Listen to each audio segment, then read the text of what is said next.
तो बातचीत हम कर रहे थे सबसेट की। और जो लोग नए हैं वो बिल्कुल परेशान मत हो। डे वन किसी का इसमें डे वन है जिसका फर्स्ट डे। हाँ, तुमको सब कुछ समझ में आएगा, कोई दिक्कत नहीं। पीछे का भले छूटा है सब यहाँ से समझ में आएगा।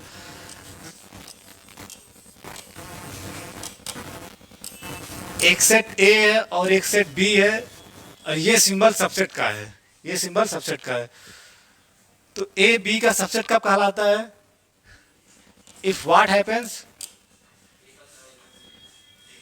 हाँ, उसको मैथमेटिकली आप क्या लिखते हो? फॉर ऑल एक्स इन ए, यानी एक्स में जितने भी एलिमेंट हैं सब, ठीक है, वो कहां भी चले जाएं? बी में। यानी for all x in A, for each x in A, for every x in A, given x in A, सब एक ही बात है, ठीक है। यानी फॉर ऑल लिख दिया गया, इसका मतलब एक्स ए का हर एलिमेंट बी में भी चला जाए, तब ए बी का क्या होगा? सबसेट, ठीक है। ए बी का सबसेट का ये डिफिनीशन है। Just this is the definition. अगर डिफिनीशन पूछता है तो आप एग्जाम में ये मत लिखिएगा कि each element of A is an element of B. कक्षा 9 में चलता है आजकल, वो कक्षा 9 वाले लड़के बताते हैं। आपके लिए सबसेट की डिफिनीशन ये है, ठीक है। अगर सबसेट डिफाइन करना है तो आपको ये लिखना है। इतना मर मर के क्वांटिफायर इसलिए पढ़ाया जाता है कि आप सबसेट की डिफिनीशन लिख सकें, ठीक है। अगर आप कह रहे हो कि एक नोट लिखो, ठीक है, एक नोट, ये थोड़ा सा आपके नॉलेज के लिए जानना चाहिए कि जो डिफिनीशंस होते हैं मैथमेटिक्स में, जो डिफिनीशंस होते हैं वो देखो क्या होता है। लिखा इफ के साथ जाता है। We say that A is subset of B if this happens, ऐसे लिखा जाता है ना, इफ दिस हैपेंस, ठीक है। We say that A is subset of B if this happens. भले लिखा इफ जा रहा है इफ के साथ, लेकिन डिफिनीशंस हमेशा मैथमेटिक्स में if and only if statement होते हैं। तो एक नोट लिखो, डिफिनीशंस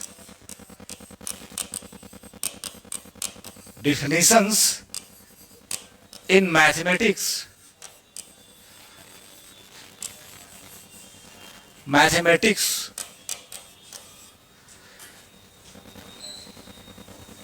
are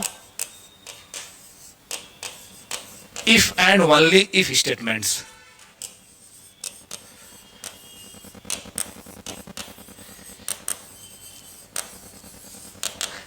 खासियत ये, जब आप डिफिनीशन लिखते हो तो लिखते केवल इफ के साथ हो, ठीक है, लिखते केवल इफ के साथ हो। लेकिन आपको समझना है कि वो if and only if statement है। मीन्स कि अगर ए बी का सबसेट है तो ऐसा होगा, ठीक है, ऐसा होगा। ए बी का सबसेट है तो ऐसा होगा, और अगर ऐसा होगा तो ए बी का सबसेट भी होगा। तो जब दोनों तरफ से हो जाता है उसको क्या बोलते हैं? If and only. तो भले लिखा जाता है डिफिनीशन इफ के साथ, लेकिन वो हमेशा आप क्या सोच के चलोगे? If and only if statement. यानी definitions are always if and only if statement, ठीक है। कि ए सबसेट बी होगा तुरंत ये लिख सकते हो, और अगर ऐसा हो रहा होगा तुरंत ए सबसेट बी लिख सकते हो, ए सबसेट बी लिख सकते हो। तो ये एक चीज आपके कॉपी में आज होना चाहिए, ठीक है। एक नोट तो आपके कॉपी में ये हो गया, ठीक है, कि डिफिनीशंस इन मैथमेटिक्स, ठीक है, are if and only if statements. दूसरा, इसका निगेशन करना आपको आना चाहिए। जैसे A is not subset of B, ठीक है। अगर ए बी का सबसेट होगा जब ऐसा हो रहा होगा, ठीक है, इफ दिस हैपेंस, तब तो कहोगे ए बी का सबसेट है। तो आप ए को बी का सबसेट कब नहीं कहोगे? जब ऐसा नहीं हो रहा होगा, ऐसा नहीं हो रहा होगा।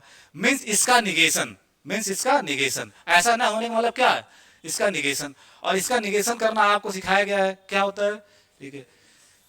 फॉर एवरी का देयर एग्जिस्ट हो जाएगा, देयर एग्जिस्ट, ठीक है। बाकी ये वैसे ही रहता है, एक्स इन ए, और अंदर जो प्रॉपर्टी वो चेंज हो जाती है। X does not belongs to, यानी पी है तो नॉट पी हो जाएगा, X does not belongs to B. तो ए बी का सबसेट, ए बी का सबसेट कब नहीं होगा?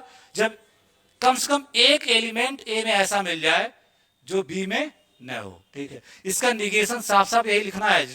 फॉर एवरी का देयर एग्जिस्ट, ये एज इट इज उतार लेते हैं, अंदर जो प्रॉपर्टी लिखी जाती है वो नॉट लिख दिया जाता है, वहां नॉट लगा दिया जाता है, X does not belongs to B.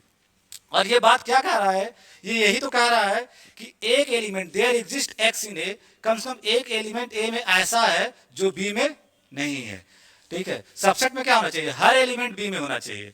तो नॉट सबसेट में क्या होगा? एक एलिमेंट कम से कम ए में ऐसा मिलना चाहिए जो बी में न हो। तो ए नॉट सबसेट की ये डिफिनीशन हो गई।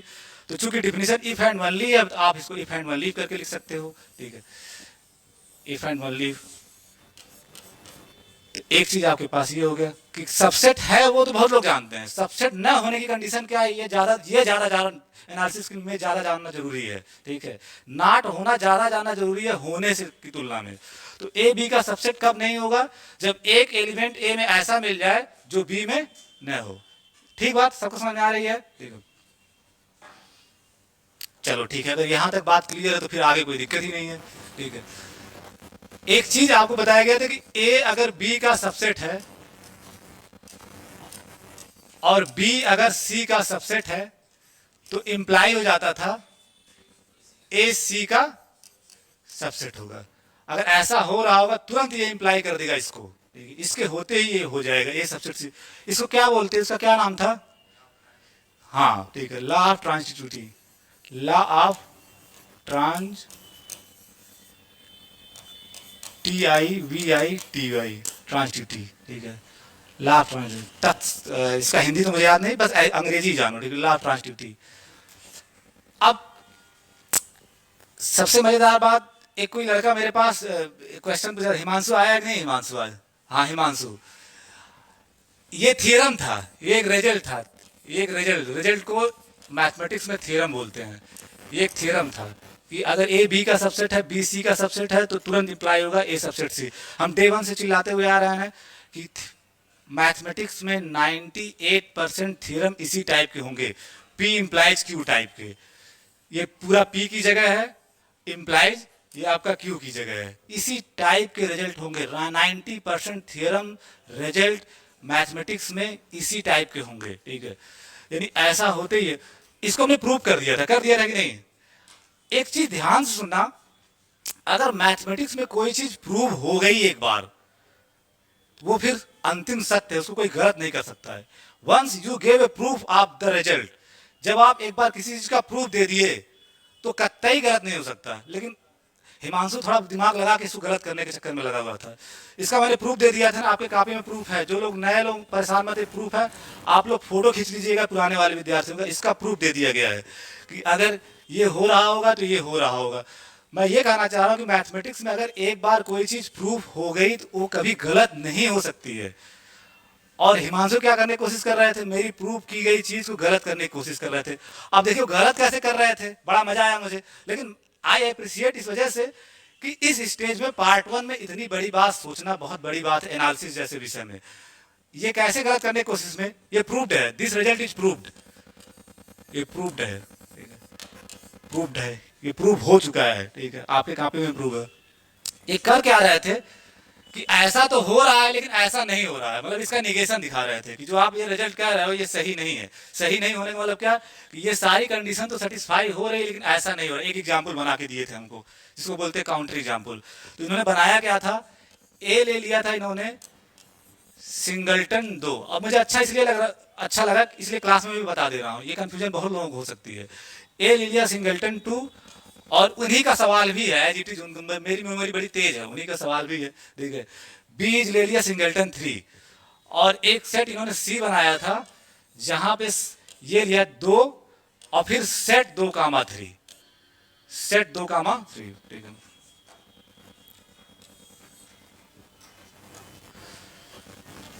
सेट 2, ये आप इन्होंने ये सी लिया था, ठीक है। अब ये कह रहे थे सर कि ए बी का भी सबसेट है, ठीक है, ये कह रहे थे, ऐसा है नहीं, ये कह रहे थे कि सर ए बी का सबसेट है। अरे एक चीज यहां इनका एग्जैक्टली मैंने वो लिखा नहीं, इनका जो एग्जैक्ट था ये था 2,3, ये था, ठीक हिमांशु, यही तो था तुम्हारा, ठीक है। तो ये कह रहे थे कि ए तो बी का सबसेट है, दिख रहा है ना, ए बी का सबसेट है। सबसेट होने के लिए क्या चाहिए, सबसेट की डिफिनीशन पकड़ने की कोशिश करो कि ए का हर एलिमेंट बी में होना चाहिए।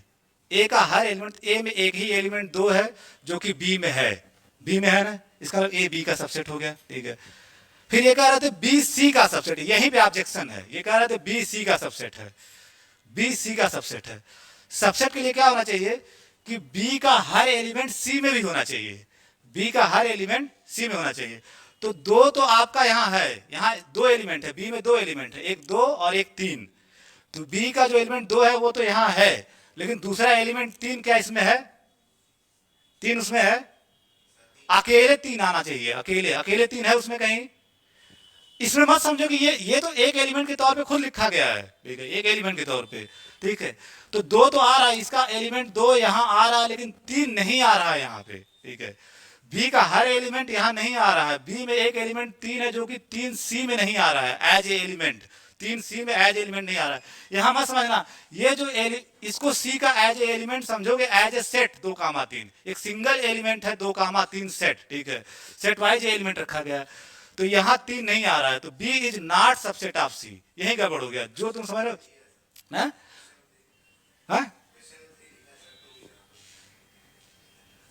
अरे ठीक है, मैं जो इस तरह से फ्रेम कर दिया, ठीक है, कोई बात नहीं, वो 3 लिखे हुए हैं तो बी चूंकि तीन यहां है, तीन यहां नहीं है, इसका मतलब बी का हर एलिमेंट सी में नहीं है, तो बी सी का सबसेट ही नहीं हो रहा है। तो ये कंडीशन कहां सेटिस्फाई हो रही है? ये कंडीशन पहले सेटिस्फाई होनी चाहिए, तब तो आप ये कंक्लूड कर पाओगे। पी इंप्लाइज क्यू में पहले ये तो होना चाहिए, तब आप ये कंक्लूजन ले पाओगे। ये कंक्लूजन कहां सेटिस्फाई हो रहा है? ए बी का तो सबसेट है, लेकिन बी सी का कहां सबसेट है? बी में एक एलिमेंट तीन है जो सी में है ही नहीं है, सी में है ही नहीं। तो उस वजह से आपका जो काउंटर एग्जाम्पल देने की कोशिश कर रहे थे वो गड़बड़ था। इसको मैंने काफी देर समझाया, अब तो उसको समझ में आ गया। अगर आप इसको सबसेट बनाना ही चाहते हो, अब देखो मैथमेटिक्स में ही होता है, अगर आप बनाना ही चाहते हो सबसेट कि बी सी का सबसेट बन जाए, तो क्या मॉडिफिकेशन कर दोगे? मॉडिफाई सी, मॉडिफाई सी। अगर आप बी को सी का सबसेट बनाना ही चाह रहे हो, तो what is the minimum modification? कम से कम क्या आप मिनिमम मॉडिफिकेशन कर दो कि बी सी का सबसेट हो जाए? तो जो एलिमेंट यहां है और यहां नहीं है उसी को यहां डाल दिया जाए, उसी को यहां क्या कर दिया जाए? डाल दिया जाए। तो सी को लिख लिया जाए अगर 2, 3, बस इतना कर दो। अब तुम देखोगे बी का हर एलिमेंट, बी में 2 भी है, आपका सी में भी 2 आ गया, बी में 3 है, वो आपका सी में भी आ गया 3। तो बी के सारे एलिमेंट आपके कहां जा रहे हैं? सी में। अब बी सी का सबसेट है, समझ पा रहे हैं हिमांशु? क्लियर कट बात। अभी नहीं सबसेट है, अभी नहीं है, अभी यहां 3 है, लेकिन 3 इसमें नहीं है एलिमेंट के तौर पे, 3 इसमें एलिमेंट के तौर पे नहीं है, तो अभी बी सी का सबसेट नहीं है। हाँ, सर्टेन मॉडिफिकेशन करके जब ये सेट बना लोगे, अब देखोगे बी सी का सबसेट हो जाएगा। और उस केस में आप देखोगे ए बी का सबसेट भी है, ठीक है, और बी सी का सबसेट हो जाएगा, तो अपने आप देखोगे ए सी का सबसेट बन रहा है, ए सी का सबसेट बन रहा है, क्योंकि ए में एलिमेंट 2 है जो कि यहां आ गया। समझ में आया बात? ठीक है। वो जो ये कह रहा था ये लड़का कि यहां इन्होंने 3 लिखा था ना शायद, 3, तो कोई बात नहीं, 3 तब भी अगर 3 यहां पे है, लेकिन वो 3 यहां पे है, वो 3 यहां, लेकिन यहां 2 जो है 2 बी में है, लेकिन 2 सी में नहीं है, ठीक है। तो मैं इसको प्रॉपर, ये अच्छा एग्जाम्पल था, अच्छा क्वेश्चन था, जो भी पूछा था अच्छा क्वेश्चन था, ठीक है। इस क्वेश्चन को आप नोट कर लीजिए, ठीक है।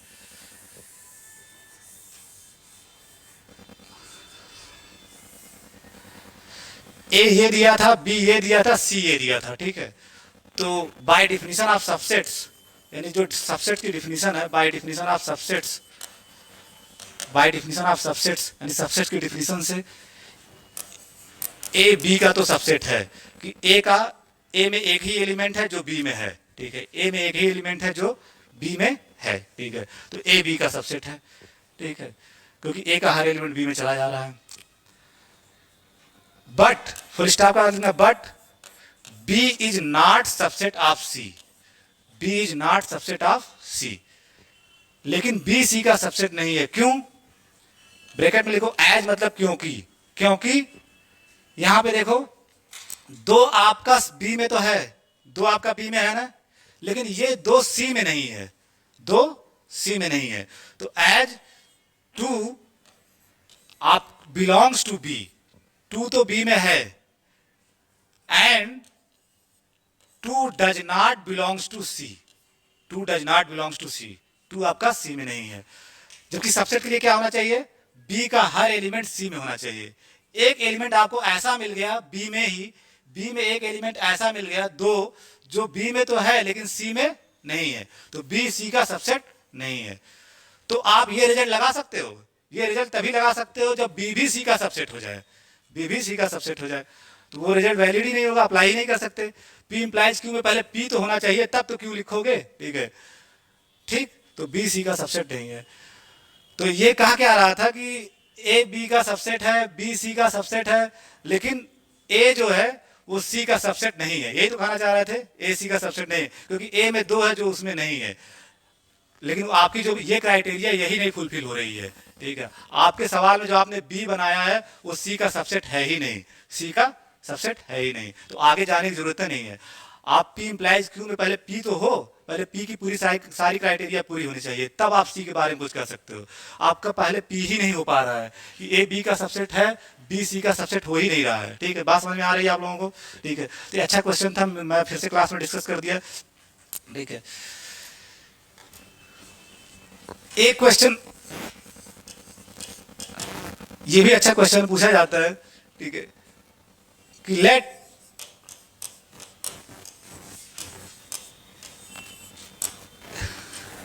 एक्स एक सेट बना रहे हो जिसमें एक एलिमेंट है इम्पटी सेट, ठीक है।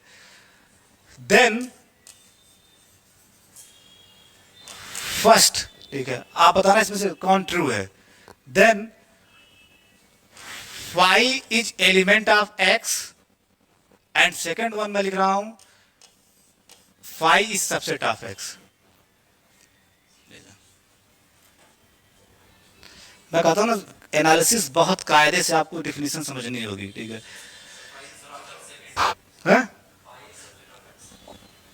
ऐसे करके लेट दिस देन दिस। अब ऑप्शंस आपके पास हैं, पिकअप द करेक्ट, इसी तरह से क्वेश्चन लिख लो, पिकअप द करेक्ट स्टेटमेंट।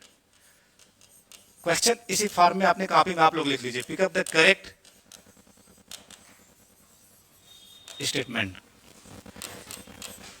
जब यूपीएससी ऑप्शनल प्री हुआ करता था तो ऐसे ही क्वेश्चन बोलते, पहला कि first is true, second is false, A option जो बना रहे हो, second is false, B first is false and second is true, C first and second both are true, ठीक है। और D option last, first and second both are false. आपको बताओ कौन सा ऑप्शन इसमें सही होगा, pick up the correct statement. Option C. सारे लोग इनकी बात से एग्री कर रहे हो कि किसी को थोड़ा सा इनसे डिसएग्रीमेंट है, ये जो कह रहे हैं कि वो सही नहीं है, आपको है? हाँ, बहुत अच्छी बात है। यही तो मैं कहता हूँ कि मतलब ये जो प्रश्न पूछते हैं ना, ये यही तो questioning is the best way of learning, ठीक है। एक रिजल्ट आपको प्रूव कर दिया गया कि इम्पटी सेट हर सेट का सबसेट होता है। Empty set is subset of every set, for every set ए, आपके कॉपी में है, ठीक है। इम्पटी सेट हर सेट का सबसेट, कोई भी सेट बनाओगे इम्पटी सेट उसका दो सबसेट उसके हमेशा उसके पास होंगे, तो इम्पटी सेट हमेशा हर सेट का सबसेट होगा, तो उस वजह से आपका दूसरा वाला सही हो गया, ठीक है। और साथ साथ फाई इस सेट के एलिमेंट, फाई इस सेट के अंदर आ रहा है, इसका मतलब फाई एलिमेंट भी हो गया, यदि दोनों बातें ट्रू हैं, दोनों ही सही हैं, इसका मतलब ऑप्शन सी इज करेक्ट। ऐसे क्वेश्चन लगा नहीं पाओगे, ठीक है। बेहद ही, और ये अच्छे खासे क्वेश्चंस में आते हैं, ऐसा नहीं जो तुम लगा ले रहे हो ना, ये बड़े अच्छे क्वेश्चंस में आते हैं, ठीक है।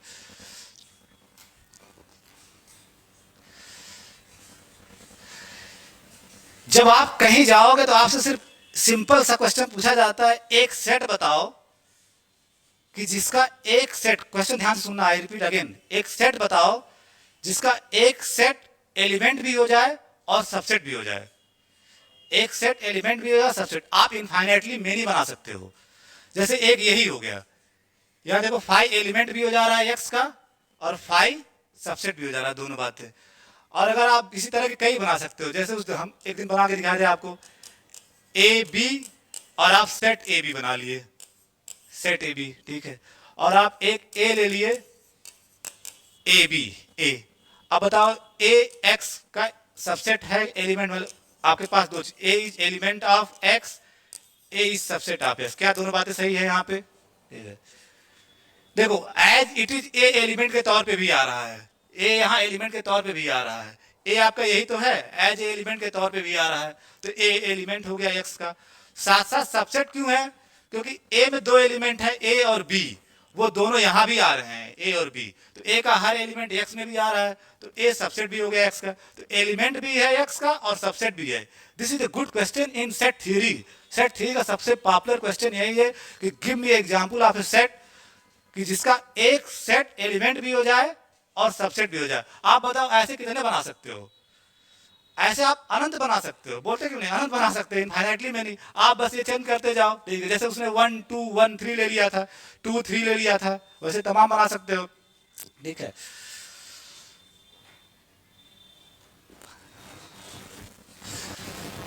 ठीक है, एक चीज आपको मैंने लास्ट लेक्चर में बताया था, अगर दो सेट को आपको इक्वल दिखाना है, ठीक है, दो सेट को अगर इक्वल दिखाना है, ठीक है, उसके यूनिवर्स में दो ही तरीके हैं, तीसरा कोई तरीका पैदा ही नहीं हुआ है, ठीक है। आप एक तरीका ये हो सकता है कि ए को बी का सबसेट दिखा दो और बी को ए का सबसेट दिखा दो, पहला तरीका, ठीक है। दूसरा तरीका है, उससे कम एफर्ट में दूसरा तरीका काम कर जाता है कि आप एक्स ए में लो और इफ एंड ओनली इफ दिखा दो कि एक्स बी में भी चला जाए, एक्स बी में चला जाए। ये क्या बताता है कि अगर एक्स ए में है तो बी में होगा, और अगर एक्स बी में है तो एक्स ए में होगा। अगर ये दोनों तरफ से इंप्लीकेशन है ना, तो अगर एक्स ए में होगा तो एक्स बी में भी होगा। कन्वर्स भी सही है कि अगर एक्स बी में है तो एक्स ए में है, इसका मतलब ए और बी में सेम एलिमेंट है, जो एक्स में जो ए में होगा वही बी में होगा। तो एक दूसरा तरीका ये भी दिखाने का, ज्यादातर लोगों को ये वाला पता रहता है लेकिन ये वाला नहीं जानते, ठीक है। आप ये भी जानिए कि अगर सबसेट दिखाना तो आप ये भी दिखा सकते हो कि एक्स ए में लेके चलो और दिखा दो इफ एंड ओनली दूसरे सेट में भी आ जा रहा है, दूसरे सेट में भी आ जा रहा है। ये सेकेंड मेथड, और ज्यादातर देखोगे मैं यही यूज करूंगा। पहला भी तरीका है, पहले तरीके में क्या होगा, अगर आपका 10 लाइन लग रहा है प्रूफ में, आप इस तरीके से करोगे ना, आपका 6 लाइन में सवाल सॉल्व होके आ जाएगा, ठीक है, 6 लाइन में, ठीक है। तो ये आपके कॉपी में भी लिखा गया, सबसेट दिखाने के दो तरीके हैं, या तो आप ऐसे दिखा दो या तो आप ऐसे दिखा दो, ठीक है। अब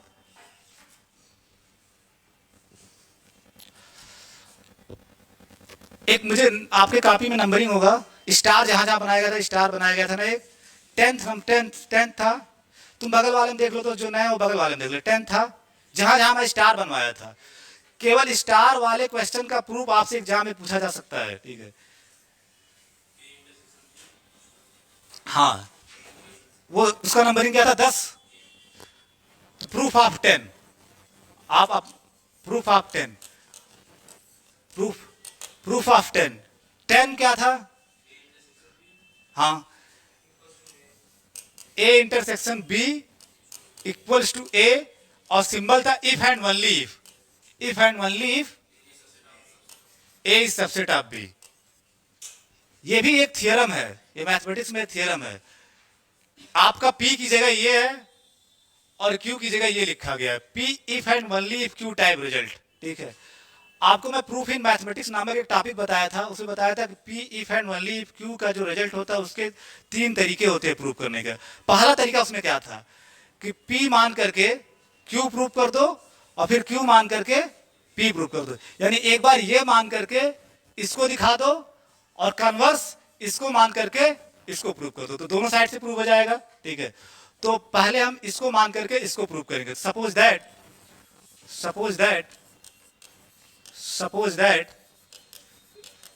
ए इंटरसेक्शन बी बराबर ए। जब आप ऐसे लिखते हो ना, suppose that A intersection B बराबर ए, धीरे धीरे आप मैथमेटिक्स की लैंग्वेज सीखोगे एनालिसिस की। इसका मतलब ये आपके पास गिवन है, ये दिया है, ये आपके पास है, ठीक है। और इसके सहारे आप प्रूव क्या करोगे, ये we have to prove that, या we have to show that A subset of B. ये आपको दिखाना है, यहां आपको पहुंचना है, ये आपको दिया हुआ है और ये आपको दिखाना है, क्लियर कट पता होना चाहिए। आधे लोग एनालिसिस में इसीलिए तकलीफ में रहते, उनको यही नहीं पता रहता क्या दिया है और क्या प्रूव करना है। आप पहले यही समझ लेना है, तब आगे प्रूफ लिखना कि ये दिया है और यहां हमें पहुंचना है, ये हमें प्रूव करना है। तो आपको ये दिया गया है, जो दिया गया है उसका यूज कहीं ना कहीं प्रूफ में होना चाहिए। मेरी बात ध्यान से सुनो, जो दी हुई सारी चीजों का प्रूफ कहीं ना कहीं, दी गई सारी चीजों का कहीं ना कहीं प्रूफ में यूज होना चाहिए। अगर नहीं हो रहा है तो आपसे प्रूफ में कोई ना कोई गलती हो रही है, ठीक है। तो ये दिया है और ये प्रूफ करना है, ये सबसे। तो सिंस एक आपको प्रॉपर्टी बताई गई थी कि जो इंटरसेक्शन होगा ए इंटरसेक्शन बी, जिसको, और बहुत छोटा सा बात है, जो नया है वो भी जान ले, आपके पास ये है ए बी और ये इंटरसेक्शन, ये विदाउट प्रूफ मैंने लिखवा दिया था, विदाउट प्रूफ, इसका प्रूफ तो आपका यही रीजन तो ए इंटरसेक्शन बी है, जो ये दोनों में कॉमन है, यही ए इंटरसेक्शन बी है ना, by definition A intersection B है।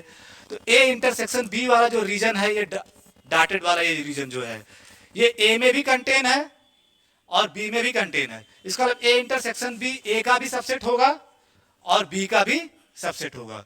तो since A intersection B is subset of B, ये आप जानते हैं, उसको यूज कर लिया आपने, यू हैव अर्लियर नॉलेज कि ए इंटरसेक्शन बी बी का सबसेट होगा, ठीक है। कामा और ए इंटरसेक्शन बी है क्या आपका ए, देखो यही तो मान के चलो ए इंटरसेक्शन बी है क्या आपका, तो इसी की जगह क्या लिख दोगे ए, तो कामा ए सबसेट ऑफ बी, जो आपको प्रूव करना था वो पा गए, ठीक है। एक लाइन का प्रूफ था, एक लाइन का आर्गुमेंट था, ठीक है। क्योंकि ए इंटरसेक्शन बी बी का सबसेट होगा और ए इंटरसेक्शन बी आप लेके क्या चल रहे हो, ए ही है, तो उसकी जगह ए लिख दिया, तो ए सबसेट ऑफ बी। तो ये मान करके आप ये दिखा दिए, ए इंटरसेक्शन बी बराबर ए मान करके ए सबसेट ऑफ बी आप दिखा लिए, वन वे आप प्रूव कर दिए, वन वे आप प्रूव कर दिए, एक तरफ से प्रूव कर दिए, यानी ये मान करके ये आपने दिखा दिया। बड़ा आसान सी बात थी, ठीक है। अब आपको इसको मान करके इसको दिखाना है, उसको लैंग्वेज में कैसे लिखते हैं, भाषा में, conversely suppose that, conversely, conversely के बाद एक कामा लगाते हैं, कन्वर्सली सपोज दैट, ठीक है। कन्वर्सली सपोज दैट, अब की बार ये मान रहे हो, ये आपके पास गिवन है, ये लेके चलोगे, ये दिखाना होगा, A subset of B, A subset of B, conversely suppose that A subset of B. और अब की ये लेके चल लो, अब दिखाना, we have to, we shall show that, we shall show that, हम दिखाएंगे क्या, ठीक है, वी शैल सो दैट, ये आपकी दिखाना होगा, ए इंटरसेक्शन बी बराबर ए, ये दिखाना, क्लियर कट क्या है हमारे पास और क्या दिखाना है। आज जब ये प्योर मैथमेटिक्स सीख गए तो प्रूफ लिखना बड़ा आसान हो जाता है। आपके पास अब की बार ये गिवन है, ये लेके चल रहे हो और ये दिखाना है, ये दिखाना है। कैसे दिखाओगे इसको, दो सेट को बराबर ही तो दिखाना है, दो सेट को बराबर दिखाने वाला क्या, एक दूसरे का सबसेट दिखा दिया जाए, एक दूसरे का सबसेट दिखा दिया जाए।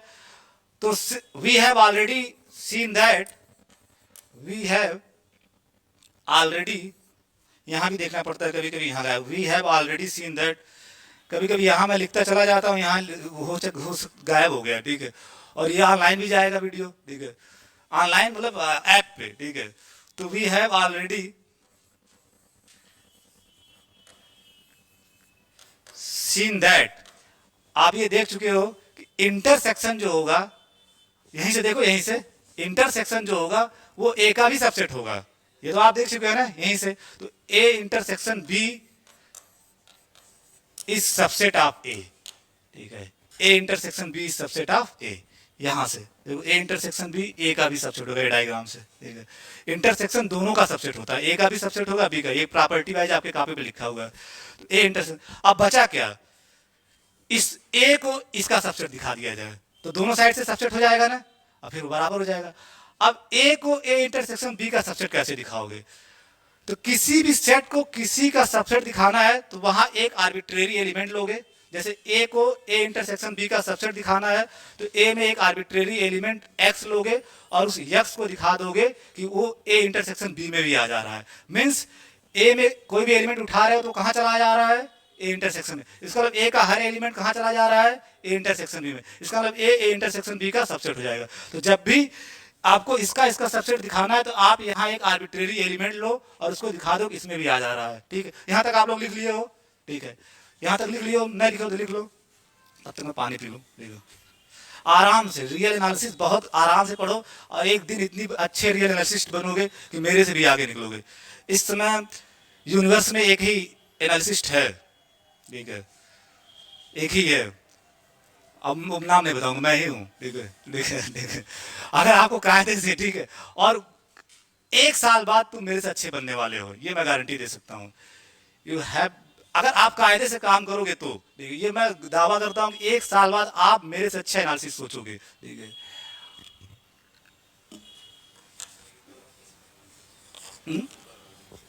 अभी तुम ऊपर वाले में पड़े हो, ऊपर वाला तो वेरी ट्रिवियल प्रूफ है।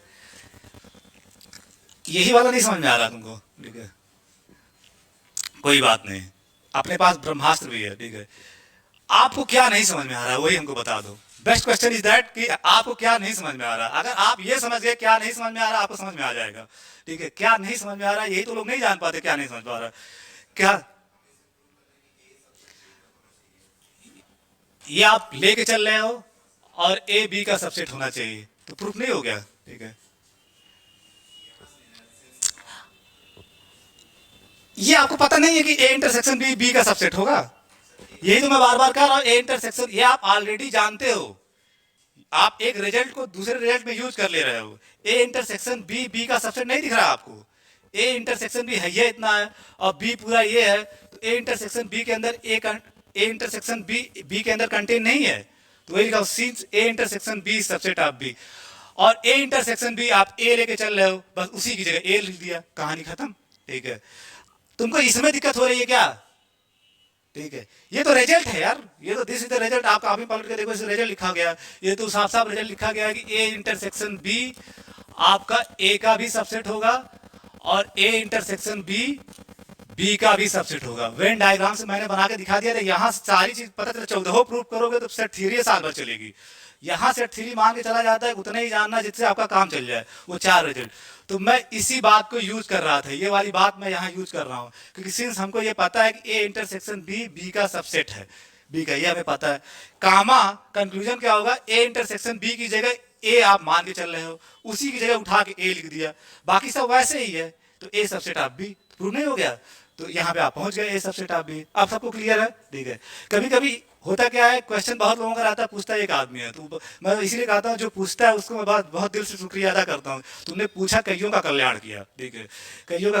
जैसे मैं ज्योमेट्री पढ़ा रहा था, सिमेट्रिकल नॉन सिमेट्रिकल फॉर्म पढ़वाते जा रहे हैं लोग, सिमेट्रिकल नॉन क्यों कहते हैं आज तक कोई जान ही नहीं रहा है। Why we call it symmetrical form, non symmetrical form, this is the question. आप ज्योमेट्री पढ़ रहे होगे ना कहीं, नहीं वो symmetrical form of equation of a line, non symmetrical form of equation, कहाँ है भैया इसका नाम ये रखा गया। I have the answer. लड़के नहीं पूछते, कभी कभी मैं ही पूछ के जवाब दे देता हूँ। गलती है, तुम्हारी ट्रेनिंग इतनी खराब हो गई है, तुम लोग कुछ पूछना ही नहीं चाहते टीचर से।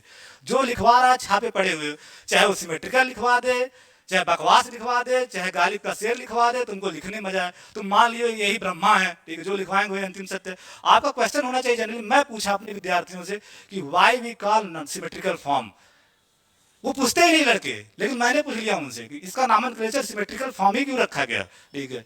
नहीं तो वो लिख लेते सब धीरे धीरे, ठीक है, लिख लिए। और 2 दिन बाद मैं उनसे पूछा था कि इतनी कहानी सुने हो, पढ़े हो, जो अब बता दो उसको क्यों सिमेट्रिकल फॉर्म बोलते हैं। ये भी होता है ना कि उनके दिमाग में, क्योंकि आपके अंदर से क्वेश्चनिंग की पावर मार दी जा रही है। ये हमारे जनरेशन में ऐसा नहीं होता था। नए जनरेशन के लड़कों में थोड़ा सा इंटेलिजेंस तो बहुत है, लेकिन वो तुम लोग जो तुमको पढ़ाता है उनसे बड़े जल्दी कन्विंस होते हो। जैसे ये पूछना अच्छा लगा, इसका नैतिक धर्म है पूछना, और मेरा नैतिक धर्म है 4 बार बताना, ठीक है। क्वेश्चनिंग खत्म हो जा रही है लड़कों के बीच से। तुम लोग क्या कहते हो, एक आदमी लिखवा रहा है, तुम छापने में लगे हुए हो, छापने में लगे हुए, काहे सिमेट्रिकल, कहाँ नॉन सिमेट्रिकल, रटना है अपने आप को, ठीक है। आधे लोग मेरे से नाराज भी इसी वजह से हो जाते हैं, हर चीज़ का ये रीजन बताता है, ठीक है, हर चीज़ का रीजन बताता है। तो आप को जानना चाहिए ना। तो अब तो तुम्हारा सही हो गया नहीं वाली बात, ठीक है, ये ठीक है। तो ए सबसेट, ए इंटरसेक्शन बी भी ए का सबसेट होगा, वो तो यहीं से हो रहा है। ए इंटरसेक्शन बी ए में भी तो कंटेन है, ए में भी तो कंटेन है, तो ए इंटरसेक्शन, उसको मैंने डायरेक्ट यूज कर लिया। We have already seen that, आपके प्रॉपर्टी में लिखा होगा जो भी नंबर हो कि ए इंटरसेक्शन बी ए का सबसेट है। बस हमें दिखाना है कि ए इंटरसेक्शन बी का सबसेट हो जाए, तो फिर दोनों बराबर हो जाएंगे। तो उसको कैसे दिखाओगे, पेज चेंज करो, लेट एक्स बिलोंग्स टू ए, ठीक है।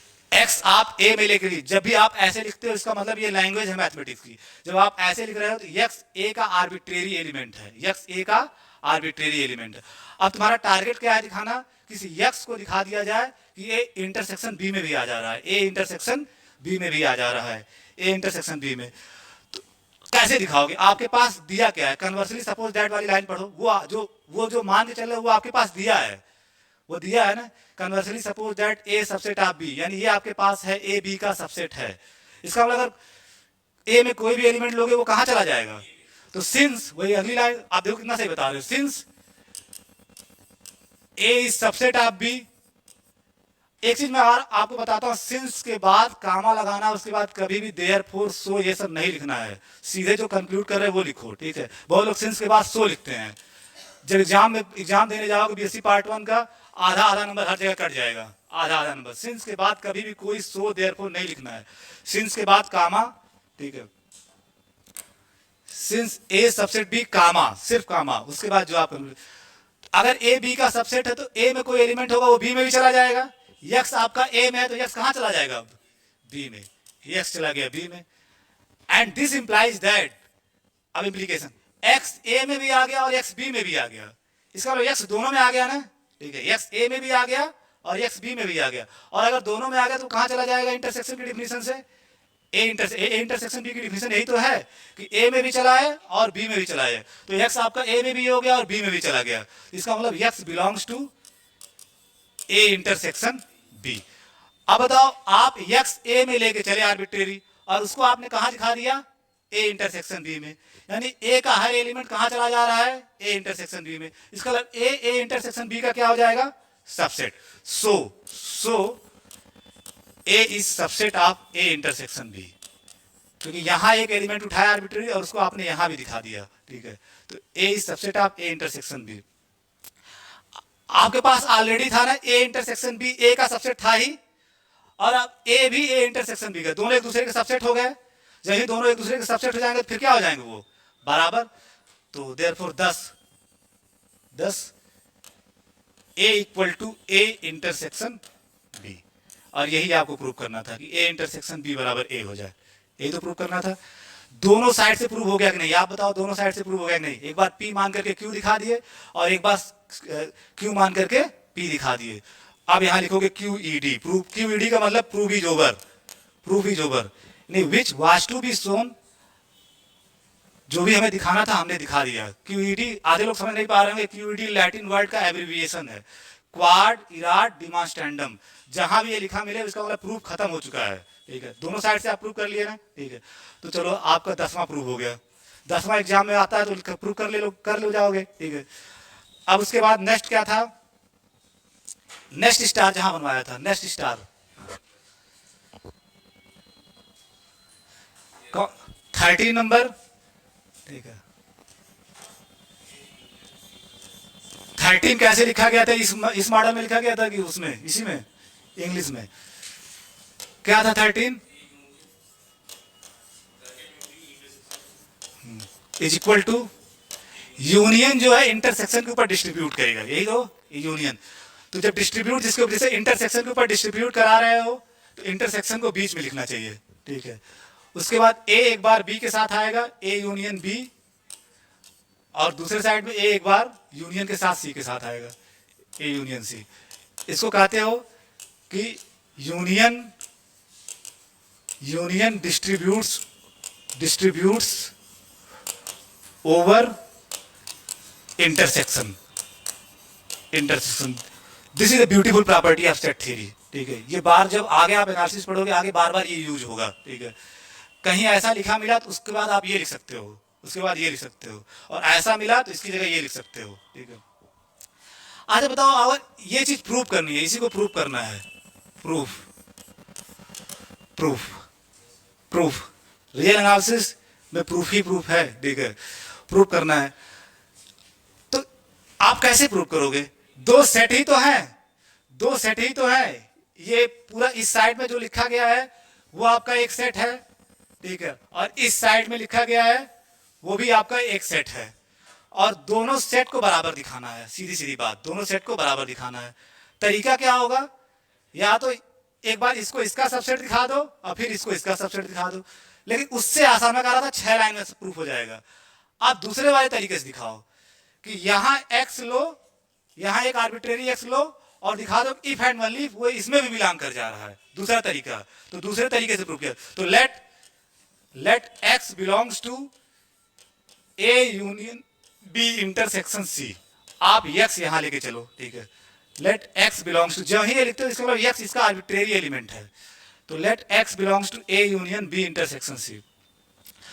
जो ही आप ये लिख रहे हो, what will be the next implication, मैं बताया था ना, mathematics is nothing beyond this symbol. This is very powerful symbol in mathematics. Mathematics इसके अलावा कुछ है ही नहीं। मानव ह्यूमन बॉडी में जो काम हार्ट का है ना, मैथमेटिक्स में वही काम इस सिंबल का है। जितना ज्यादा इस सिंबल पे आपका कमांड होगा उतनी अच्छी आपकी मैथमेटिक्स होगी। आपके पास ये है तो what will be the next implication, ये लाइन क्या इंप्लाई करेगा, नेक्स्ट इंप्लीकेशन, ठीक है। ले देखिए जो आपके पास डिफिनीशन है, ठीक है, आप यूनियन की डिफिनीशन लगा सकते हो, ठीक है। इसको एक सेट मानो, थोड़ी देर के लिए इसको एक सिंगल सेट मानो, तो क्या इंप्लाई होगा, this implies x belongs to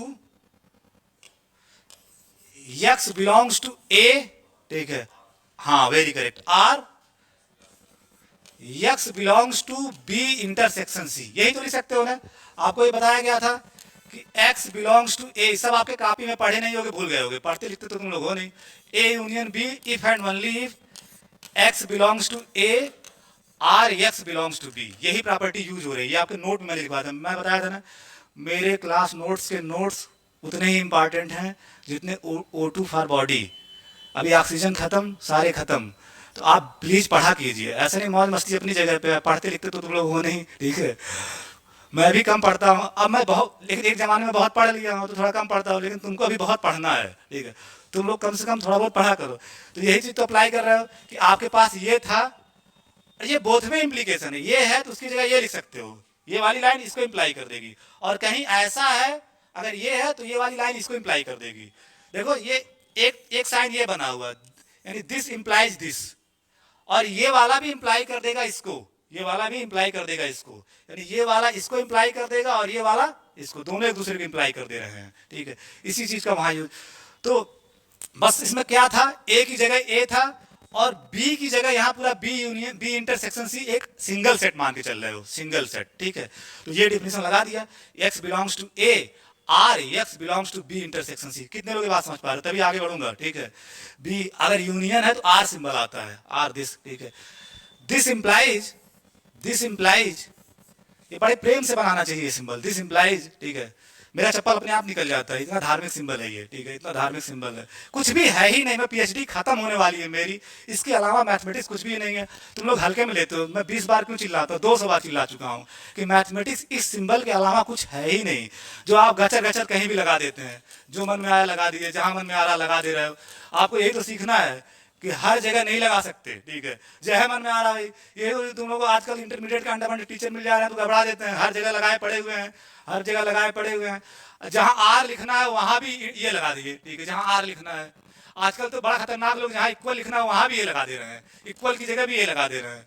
तो ये सब चीजें आपको धीरे धीरे सुधारनी होगी, ठीक है। नहीं तो इलाहाबाद यूनिवर्सिटी में एनालिसिस का PDF देख लेना क्या हाल होता है अगर भाषा पे सही सही नहीं लिखे, ठीक है। x belongs to A or, ठीक है। अब इंटरसेक्शन की डिफिनेशन लगाओगे, x अगर B इंटरसेक्शन C में है, इसका मतलब x B में भी होगा एंड x C में हो, तो उसको ब्रैकेट में लिखो, इसको खोल रहे हो, x belongs to B and x belongs to C। बस 1 by 1 अपने आप अगली लाइन तुमको खुद पता चल जाएगा क्या इंप्लाई हो रहा है, ठीक है।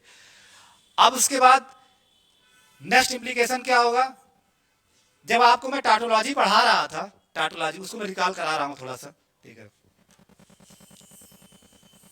ज्यादातर लोग आपको कहेंगे कि आर जो है एंड के ऊपर डिस्ट्रीब्यूट कर जाता है, क्यों कर जाता है, उसका रीजन क्या है, क्योंकि ये एक स्टेटमेंट है पी आर का सिंबल ऐसे होता था वहां जब टाटोलॉजी पढ़ा रहा था, आर मतलब ये सिंबल, ठीक है।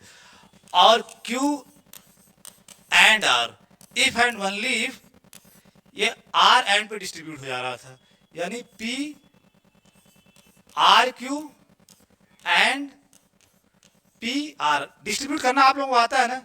जब भी डिस्ट्रीब्यूट करो बीच में ये लिख दो, बीच में ये लिख दिया और ब्रैकेट में क्या लिखोगे, पी एक बार आर के साथ क्यू के साथ आएगा, P or Q and P or R, ये डिस्ट्रीब्यूट इज ए टाटोलॉजी। कितने लोग ये एक्सरसाइज किए थे? मैं आपको एक्सरसाइज में दिया था, किए नहीं होगे मैं, और 50 में 52 लाने का मैंने वादा किया आप लोगों से, 50 में 52 ले होंगे। किए थे एक्सरसाइज, आपके कॉपी में है, मैं दिया था कि इतने 7 मैं दिया था कि 7 को वेरीफाई कर लेना आप लोग तो टेबल बना के।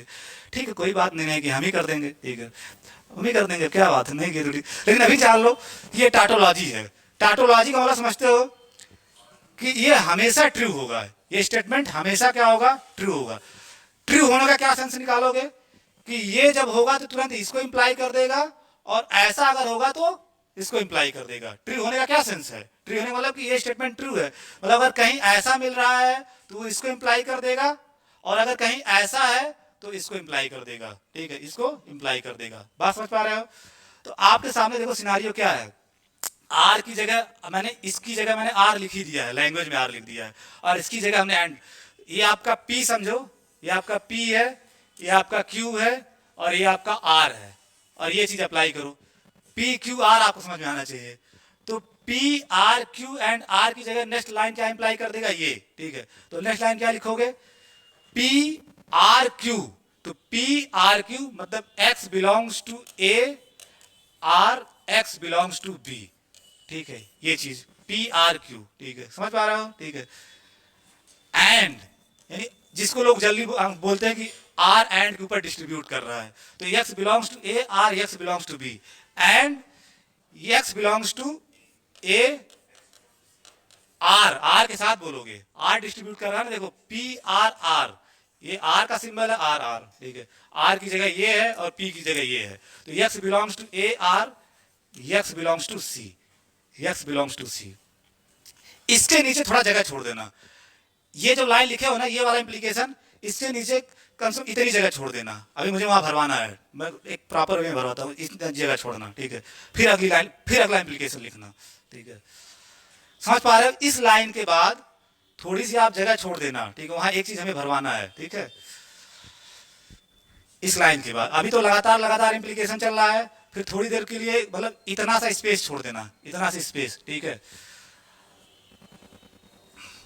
ये लिख लिए हो, पेज चेंज करें, तो जगह छोड़ने के बाद जो आप लिखोगे, जगह छोड़ने के बाद नेक्स्ट इंप्लीकेशन, जगह आप छोड़ चुके हो ना उसमें, इतनी जगह छोड़ने के बाद नेक्स्ट इंप्लीकेशन, ये बताओ ये क्या होगा, by definition of union, by definition of union, यही बात तो है। बार बार आपको अभी आप लोग पढ़ते नहीं, ये सब तुरंत बताना चाहिए, X belongs to A, or x belongs to B, अगर ऐसा है तो ये इसको इंप्लाई कर देगा, ठीक है, इसको इंप्लाई कर देगा। इसका मतलब क्या होगा, x belongs to A union B, very correct, ठीक है, A union B, x belongs to A union B, union के डिफिनेशन से।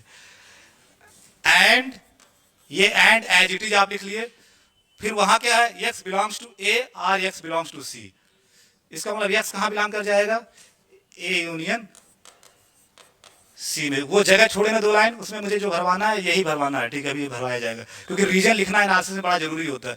बहुत लोग लिख के चले जाते हैं, रीजन नहीं लिखते हैं, तो नंबर उनका 5 की जगह 3 नंबर मिलता है, तो कहते हैं सर 50 का करके आए, 35 पाए, वो यही दिक्कत करते हैं, हर चीज का रीजन बगल में नहीं लिखते, ठीक है। तो यहां तक समझ में आ रही है बात, X belongs to A union B and x belongs to A union C. आप बताओ, इसको एक सिंगल सेट मानो और इसको एक सिंगल सेट मानो एंड के साथ, यानी एक्स इसमें भी है और एक्स इसमें भी है, इसका मतलब एक्स कहां चला जाएगा, दोनों के इंटरसेक्शन में, दोनों के इंटरसेक्शन में। तो नेक्स्ट इंप्लीकेशन क्या होगा, अब पेज चेंज कर दूं, पेज चेंज कर दिया जाए, ठीक है, इस पेज पे मुझे बैक फिर से वापस आना है, ठीक है, पेज चेंज कर दिया जाए, ये लिख लिया हो ना, ठीक है। तो this implies X belongs to, ठीक है, क्या आपका आया था, नहीं नहीं, ए यूनियन बी, ठीक है, इंटरसेक्शन ए यूनियन सी, ये तो था एंड की, एंड में था, ये नहीं, एक्स इसमें था और एक्स उसमें, दोनों में था, इसका मतलब इंटरसेक्शन में आ जाएगा, इसका मतलब, ठीक बात, यहां तक सब सही चला। ऊपर से देखो आप कहते गए एक भी आर्गुमेंट कहीं कोई दिक्कत हो रही है, सारे आर्गुमेंट आपके क्लियर है ना, ठीक है। अब थोड़ा देखो ट्रेस बैक करते हैं इसको, trace back in the sense कि अगर आपके पास ये लिखा हुआ है तो इसको ऊपरी वाली लाइन इंप्लाई करवा सकते हो कि नहीं? देखो, x belongs to A union B and A union C अगर है तो ये इसके जस्ट ऊपर वाली लाइन इंप्लाई कर देगा। आपकी बार इंप्लीकेशन इधर से लगा रहे हो, कर देगा कि नहीं? एंड की डिफिनेशन से भाई आपको ये पता है ना कि x belongs to A intersection b if and only if x belongs to a and x belongs to b। तो अगर आपके पास ये है तो ये नहीं इंप्लाई हो जाएगा। तो a की जगह ये समझो और b की जगह तो x इंटरसेक्शन में तो x दोनों में नहीं आ जाएगा। तो आप इधर से भी तीर लगा सकते हो। तो अपने कॉपी में उधर से भी तीर बनाओ, ठीक है, उधर से भी तीर बनाओ, कर सकते हो ना, ठीक है। तो ये वाली लाइन अपने ऊपर वाली लाइन को इंप्लाई करेगा। और वो वाला पेज कैसे आएगा बताओ भाई, कैसे आता है वो वाला पेज? नेक्स्ट मुझे पिछले पेज पे जाना है, इससे ना, हाँ वेरी गुड। तो वो वाली लाइन इसको इंप्लाई कर देगा, ठीक है, कर देगा कि नहीं? इस डिफिनेशन से इंटरसेक्शन में है तो एंड करके आप लिख सकते हो, एंड करके लिख सकते हो। अब देखो कि क्या ये वाली लाइन इसको इंप्लाई करेगी कि नहीं, समझो, ये वाली लाइन इसको इंप्लाई करेगी नहीं, क्योंकि अगर x a यूनियन b में है तो x a में भी होगा, r x b में होगा, इंप्लाई कर देगा। एंड एज इट इज है, अगर x a यूनियन c में, इसका मतलब x a में होगा, r x c में होगा, तो इंप्लाई कर दे रहा है। तो ये भी आपका, यानी ये लाइन ऊपर वाले को इंप्लाई करेगा। तो अब की बार तीर का निशान इधर से भी लगा दिया, ठीक है, तीर का निशान लगाते समय ध्यान देना कि क्या लगा सकते हो कि नहीं। तो लगा सकते हो, क्योंकि ये जो भी होता है ना दोनों साइड से होता है, ये दोनों साइड से, यूनियन और इंटरसेक्शन दोनों के इसमें दोनों साइड से होता है। तो ये वाली चीज ऊपर वाली लाइन को इंप्लाई कर देगा, ठीक है, ऊपर वाली लाइन को इंप्लाई कर देगा।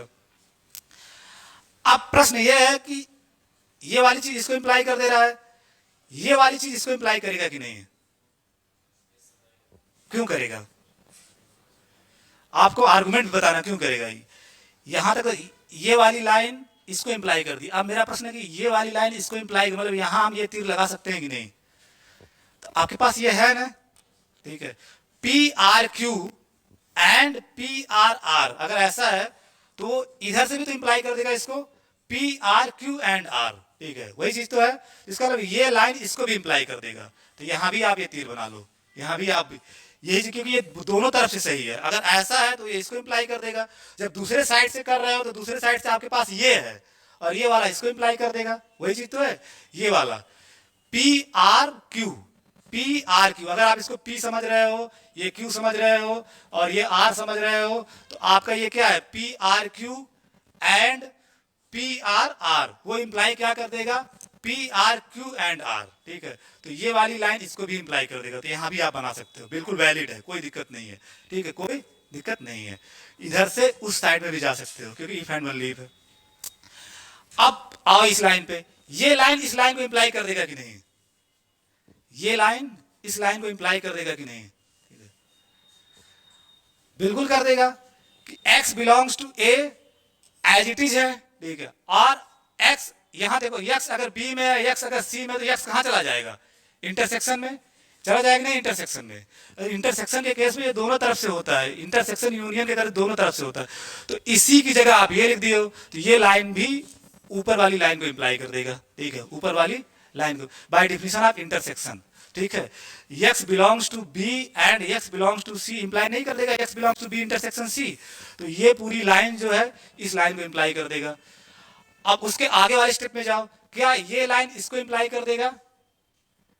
बिल्कुल, ठीक है। अगर x a में है और r x b intersection c में है तो x आपका a union b intersection c में आ जाएगा। तो ये लाइन भी इसको इंप्लाई कर देगा। तो यहां भी आप इंप्लाई दैट का सिंबल बनाए। अब आप ऊपर से नीचे तक देखो, x आप यहां लेके चले, if and only if, if and only if, if and only if, कहां पहुंच गया, ठीक है, पूरा नीचे से ऊपर देखो, ठीक, अपने कॉपी में प्रिसाइज वे में जो आपको प्रूव करना था। ये तो कि आप यहां x लेके चले और if and only if, if and only if, if and only if, if and only if, पहुंच गए x belongs to a union b intersection a union c में। लास्ट लाइन यही तो है।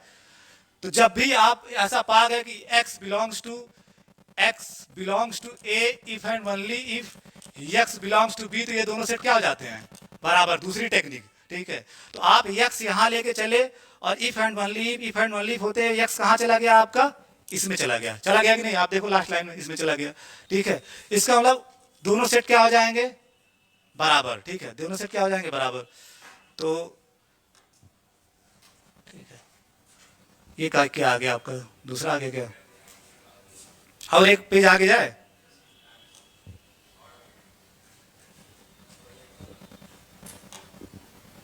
हाँ देखो, वहां से एक्स लेके चले तो तुम्हारे काफी पूरा, एक्स लेके वहां से चले तो, और वो इफ एंड ओनली होते हुए कहां चला गया आपका, इसमें चला गया। तो नेक्स्ट 10 अब आपके दोनों सेट बराबर हो जाएंगे। एक तरीका ये भी पकड़ो, दो सेट को इक्वल दिखाने का तरीका, आप वहां एक्स लो और इफ एंड ओनली करते हुए चले जाओ जहां जिसके बराबर दिखाना है। तो इफ एंड ओनली उसमें आप अगर मान लो सबसेट दिखाते, एक बार उसको इसका सबसेट दिखाते, फिर एक बार इसको उसका सबसेट दिखाते, इतना बड़ा प्रूफ हो जाता है। इसका कितना आसान था। बस ये इसमें ध्यान देना है कि जब ट्रेस बैक कर रहे हो, ट्रेस बैक करते समय तुम ट्रेस बैक कर पाओगे कि नहीं, और ट्रेस बैक करते समय बस आपको ये ध्यान देना है कि आपको यूनियन और इंटरसेक्शन की डिफिनीशन पता होनी चाहिए। वही बार बार यूज हो रहा है, ठीक है।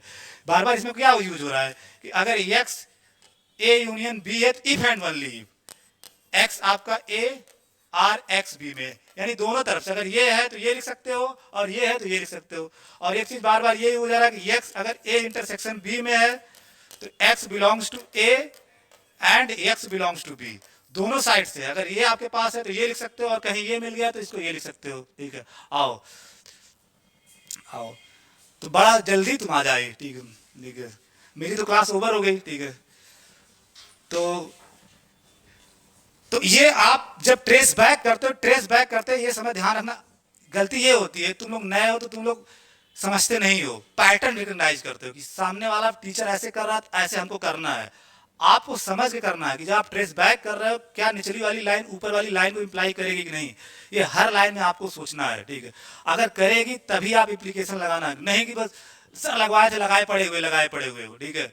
आपको सोचना है क्या, जैसे ऊपर से नीचे तक का इंप्लीकेशन सबको समझ में आया, फिर नीचे से जब हम ऊपर की तरफ ट्रेस बैक किए तो आप जो ट्रेस बैक कर रहे हो कि ये वाली लाइन ऊपर वाली लाइन को इंप्लाई कर रही, उसके पीछे आपके पास स्ट्रांग एविडेंस होना चाहिए, तर्क होने चाहिए, जो कि आपके पास था, ठीक है। वो प्रूफ समझ में आया। अब जो जगह भरे थे वहां क्या लिखोगे, जो जगह छोड़े थे, ठीक है।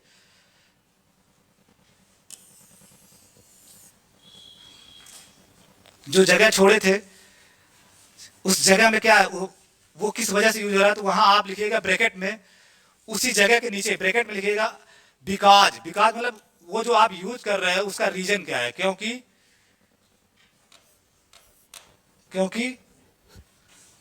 क्या था आपका, आर एंड के ऊपर डिस्ट्रीब्यूट करता है, पी आर, ये आर का सिंबल ये होता है, P or Q and R. Exam में बहुत लोग यही लिख के नहीं आते तो उनका नंबर कट जाता है, ठीक है। उस लाइन के जो जगह छुड़वाया था उसमें आपको ये भरना है, because P or Q and R if and only if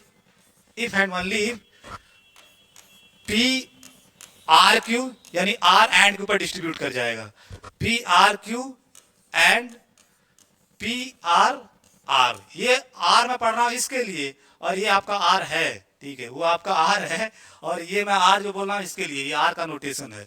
इजे टाटोलॉजी, ये जरूर एग्जाम में लिखना है, इजे टाटोलॉजी, उस लाइन में ये चीज यूज हो रही है, इजे टाटोलॉजी, ठीक है। तो जो आप जगह छोड़े थे उसमें ये लिखना होगा, वहां पे वही बात तो यूज हो रहे हैं। एक बार एंड को मतलब जो आर था उसको एंड के ऊपर डिस्ट्रीब्यूट कराए थे, और कन्वर्स में क्या था, उल्टा चले गए थे, तो यही तो यूज कर रहे थे, तो ये लिखना पड़ेगा एग्जाम में। तो उस जगह में आप ये भर देना, ठीक है। मैं अभी कॉपी चेक करता, आप भरे कि नहीं सही से, ठीक है।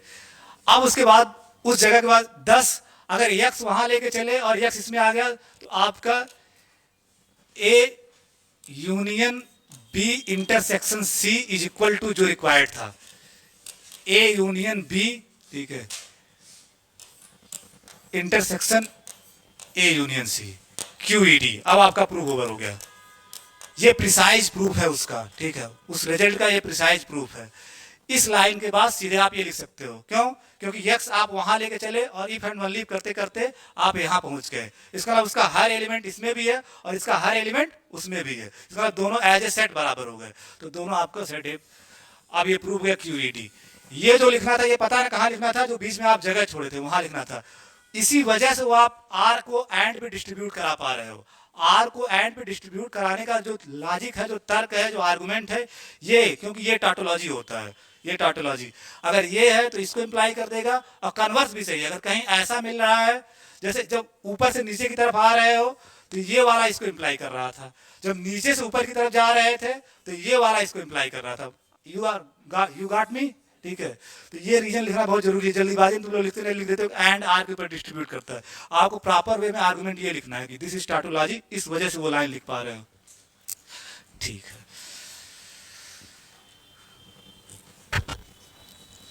तो अगर अब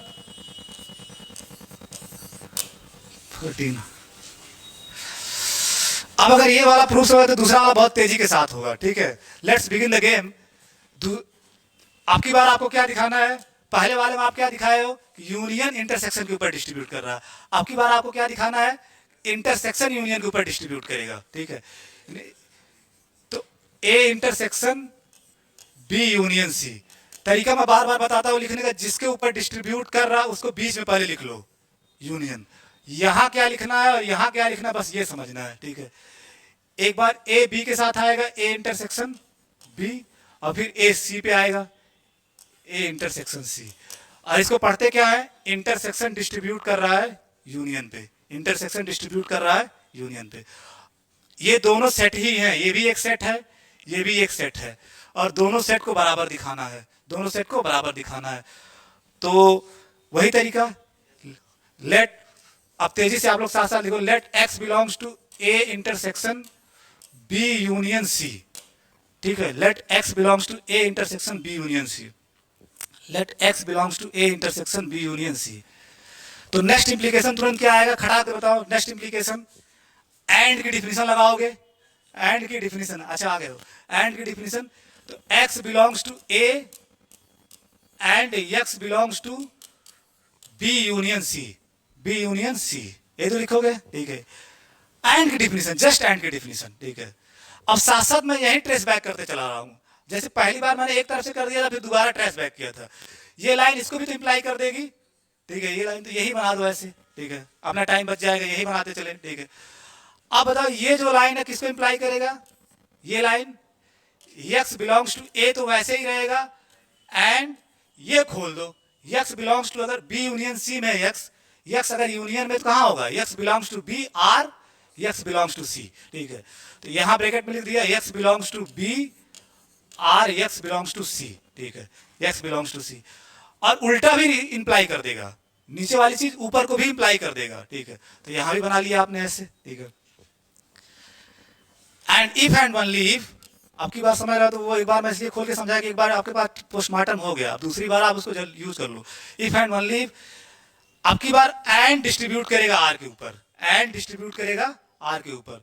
तो x belongs to A and x belongs to B, एक साथ हो गया, ये इस पे आ गया। ठीक है, or x belongs to A and x belongs to C, x belongs to A and x belongs to C. और ये लाइन इसको इंप्लाई कर देगा और ये वाली इसको इंप्लाई कर देगा। यहां क्या रीजन लिखोगे? एज, बार बार बिकाजी लिखना नहीं जरूरी है। एज, यहां क्या आर्गुमेंट लगेगा?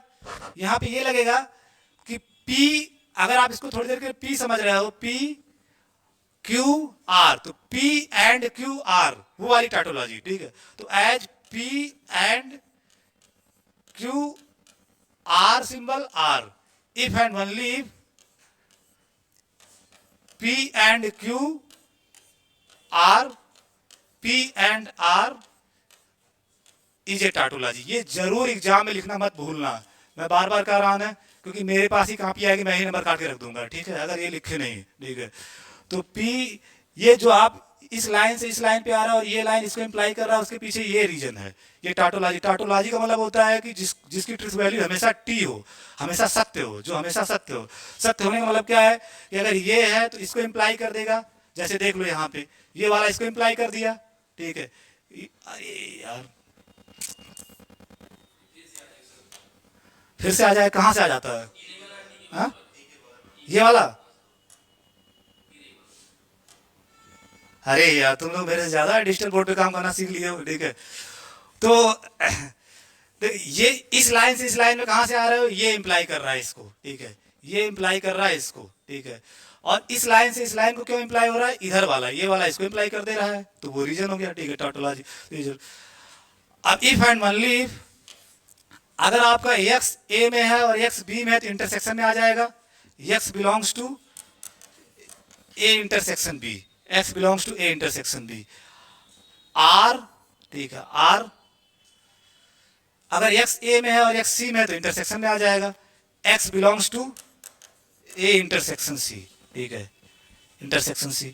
If and only if union की डिफिनीशन, x इसमें भी आ रहा है, r x इसमें आ रहा है, इसका मतलब x इन दोनों के यूनियन में आ जाएगा, x belongs to a intersection b union a intersection c, ठीक है, a इंटरसेक्शन c। आप x यहां लेके चले और वही इफ एंड ओनली इफ होते होते कहां चला गया, इसमें चला गया, इसमें चला गया। तो दो सेट बराबर दिखाने का ये भी तो एक तरीका है कि वहां x low, if and only if होते हुए दूसरे सेट में चला जाए, इसका मतलब ये सेट इस सेट के क्या हो जाएगा, बराबर, ठीक है। देयरफॉर 10, अंतिम लाइन हमेशा 10 से खत्म करते हैं, 10, ठीक है, a intersection b union c is equal to a intersection b union a intersection c, QED, proof is over, QED। तो ये तरीका ज्यादा आसान रादर कि एक बार इसको इसका सबसेट दिखाओ फिर एक बार इसको इसका सबसेट दिखाओ, इसमें आपके 4-5 लाइन कम हो जाते हैं इस प्रूफ में, ठीक है।